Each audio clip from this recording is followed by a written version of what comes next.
looking at is a monster from some bygone era. It's time to show Kong that man is king.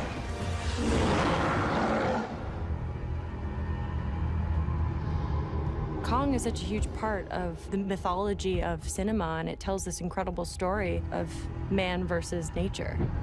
Every part of what the original Kong is the best individual pieces of cinema. It doesn't feel derivative of something that you've seen before. You know, in the very first story, Kong is referred to as Kong, the eighth wonder of the world! Kong exists to inspire wonder. He was on buildings, swatting down planes. It was high adventure for us. I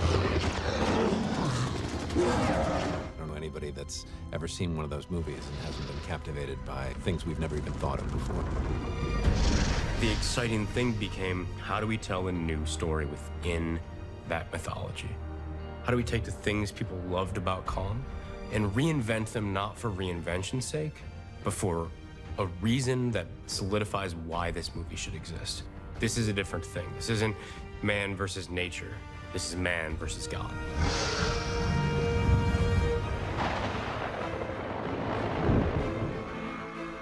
Jordan has an extraordinary visual imagination. Good, reset? He was sending me concept art that he was coming up with, and he's conceived of it in his mind in a very brave and bold and original way. And when the question was proposed of, hey, we want to make a new Kong movie, my first response was, why? Why do that? The 1933 movie is incredible. It is film history. Peter Jackson's version is an incredible remake of that Beauty and the Beast story. And for the first time, we don't want to tell the Beauty and the Beast story.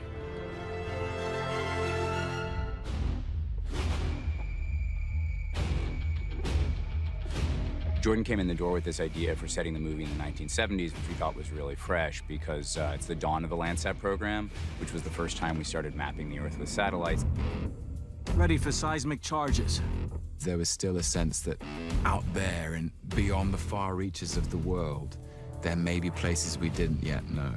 The early 70s was still a time when, like, the hippies believed that, you know, the world was going to change, and there was an innocence to that time that I think is perfect. Perfect way to approach the story. Mark my words.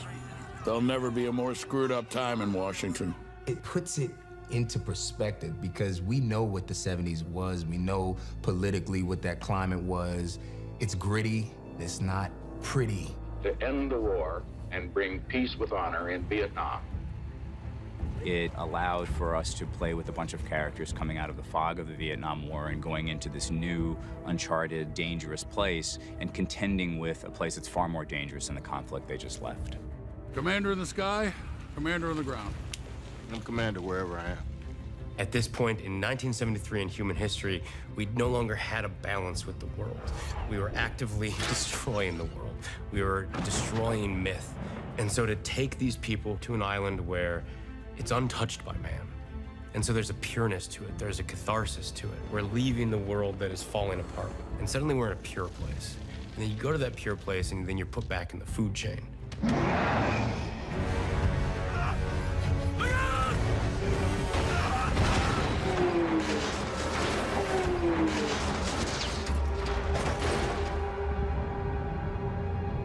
In this iteration, Kong is being reconceived as a myth come to life. He is truly monstrous in size and scale and scope. It's this giant beast, and it's initially very easy to fear something that large and ferocious. And it's when you begin to respect and acknowledge the humanity that exists in this creature that it draws you closer to it. He's not a gorilla. He's not an animal. He's not a, beast. He's a being. And it's just something that we don't understand yet.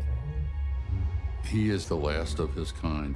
He serves a very necessary function on the island because he keeps the other creatures at bay, and there's a balance there, and that's Kong.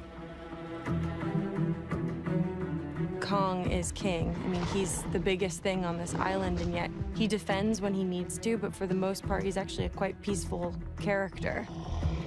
Kong as a character had a bit of empathy and a bit of pathos And you saw a childlike quality in it. You saw his brain ticking. Kong's a pretty good king. This is his home. We're just guests here. The journey of Kong in Skull Island is that he goes from being a figure of terror, an alpha predator who seems to be a destructive threat, but he becomes an emblem of the natural order. Kong is God on this island. He's the only thing keeping them lizard things on the ground. He's right, Colonel. We can't kill Kong. Now, that other creature, that's the threat. You have the military in one camp and you have the scientists on the other. When they do eventually crash and end up trapped on Skull Island, you see how the different skill sets from each group kind of come into play. You are going to tell me everything I don't know, or I'm going to blow your head off. Everyone has a different agenda, and I think we represent the different facets of humanity in our approach to controlling the unknown and dealing with fear. Then it's about how the different people reconcile this thing to be a higher power. That's what became exciting. And that's why it's important that our Kong is that tall and that big, because it carries a weight to it. It carries a grandiose quality where you look at a speck of a human in the shadow of the Colossus.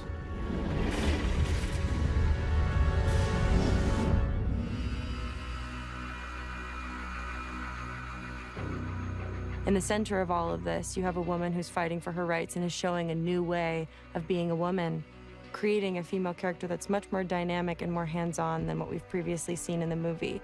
When I first started talking to Brie about it, it wasn't about this woman who needed to be saved. There's people like you lost us support back home. You're not actually going to blame the people without guns for losing the war, are you? Camera's way more dangerous than a gun. If anything, she needed her own saving internally, as everybody in the 70s was sort of spiraling to figure out who they were. You don't strike me as a war photographer. Anti-war photographer. And being a woman doesn't just mean that you're like beautiful and sort of sit there and wait to be grasped and taken a hold of. Women are right there on the line, on the ground, making it happen and working just as hard as the men are, but there's still an energy there that's feminine and that is working with it. Get down! She has no weapon. She's just interested in photographing the truth. We made a conscious choice with this movie that I wouldn't have any weapon through this, because I do feel like although she's grappling with what the camera means to her, she's trying to find a fragment of it to take back, to be able to share and make a change in the world. And she hopes that with the power of these photographs, there will be a way to protect these things instead of constantly feeling like the answer is war.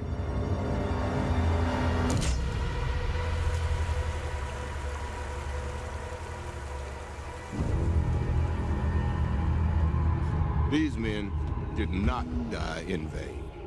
I just like the fact that Packer's a warrior who's very loyal to his men. He does have a huge resentment because Kong is killing his men.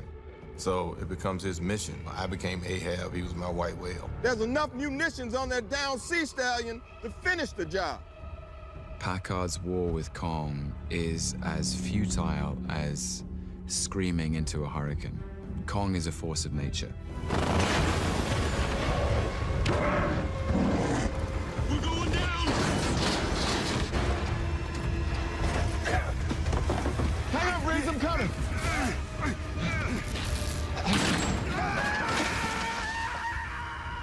Kong is protecting his home, and Packard is protecting his men. And they're both in situations that they have no control over. You understand them both. It's about who really is the monster. And there's this point where that kind of turns, where Kong is the threat, but then we realize that the threat is really the human characters who come into that environment.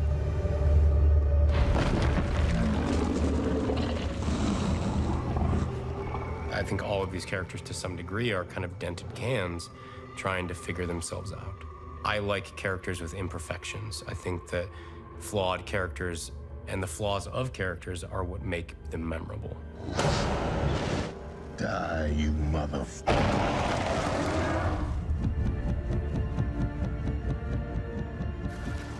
This movie is not just escapist entertainment, you know, it is, but at the same time, as a metaphor, the movie is about our world right now. Conflict, how to resolve conflict.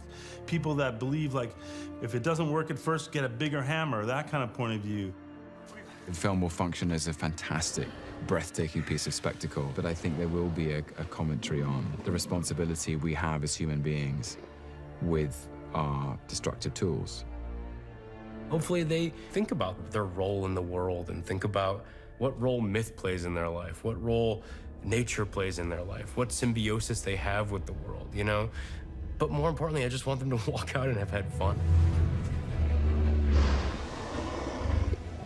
The thing about Kong Skull Island to me is that it's all of these different things. You know, it is a genre mashup of 70s films and very contemporary films, and hopefully we can sort of fuse the throwback elements and the very modern elements into something that becomes kind of timeless. It's amazing.